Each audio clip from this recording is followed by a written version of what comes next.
Hi! Welcome back to Braille's channel. Nagbabalik po tayong muli para sa isa na namang informative video na para po sa inyo. This time ay para naman sa lahat ng ating mga 4Ps beneficiaries. Alam mo bang may press release ang tanggapan ng ating Pangulong Marcos? Kung saan ipinag-utos niya ang pagbibigay ng Sustainable Livelihood Program sa lahat ng gagraduate sa 4Ps or yung mga mag-i-exit na sa nasabing programa. Kung isa ka sa 4Ps beneficiaries ay panoorin mo ito dahil para po sa inyo ang video na ito. But before po tayo mag-start sa ating topic, kung bago ka pa lang sa aking channel, please do kindly subscribe, like, and share na din sa ating mga kaibigan, kaanak o kapwa po natin pensioners at please do share na din sa ating mga social media accounts para mas marami pa ang makaalam. With no further ado, let's begin na po sa ating topic. Breaking news to all 4Ps beneficiaries. Libreng livelihood assistance pinag-utos ni Pangulong Marcos para sa lahat ng mga mag-i-exit sa 4Ps program. Buong detalye alamin. Good news para sa lahat ng 4Ps beneficiaries na mag-i-exit na sa 4Ps program. Dahil alam niyo po ba na ipinag-utos na ni Pangulong Marcos na mabigyan po kayo ng Sustainable Livelihood Program. President Marcos ordered DSWD na siguraduhin na makakatanggap ng livelihood assistance ang lahat ng pamilyang under ng 4Ps program para masustain ang kanilang pamumuhay once sila ay nawala na sa nasabing programa. Sisiguraduhin ng DSWD na ang lahat ng mag-i-exit ay magkakaroon ng maayos na pamumuhay at tuloy-tuloy na income para sa kanilang pamilya at ito nga ay pagbibigay ng livelihood assistance.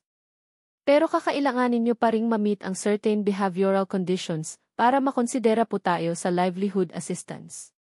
Kasama nga dito ang pagpaparticipate sa mga nutrition programs na isinasagawa ng DSWD para sa maayos na kalusugan at maging active member. Kasama rin dito ang pagsali sa mga upskilling activities tulad ng mga job fairs and livelihood training na isasagawa ng DSWD. Sinabi rin ni Secretary Gatchalian na ang DSWD worker ay mabusising minomonitor ang bawat member ng 4Ps pagdating sa social and financial aspect nito para masiguro na nami-maintain ng bawat 4Ps member ang maayos na pamumuhay. Dahil ayaw ng Pangulo na kapag nawala na sa programa o nag-exit na, ay babalik ulit sila sa kahirapan. Dito ay tutulungan sila na matuto at magkaroon ng sariling hanap buhay o pangkabuhayan na magagamit nila para umangat sa buhay.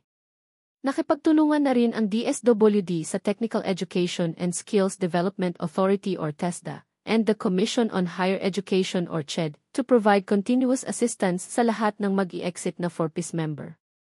Sa ngayon ay nasa 1.4 million families na ang nag-graduate sa 4Ps program at sa kasalukuyan ay umabot na sa 3 milyon. Ang lahat ng 4Ps beneficiaries ang nasa pangangalaga ng DSWD. Magandang balita po ito sa lahat ng ating mga 4Ps beneficiaries.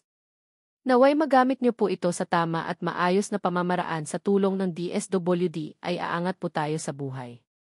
At naway karapat-dapat talaga ang mga beneficiaries na napupunta talaga sa bata ang nakukuhang sustento mula sa gobyerno. That's it. Manatili lamang po kayong nakatutok sa aking channel para sa iba pang informative at bagong balita na para po sa lahat. Marami pong salamat and God bless everyone.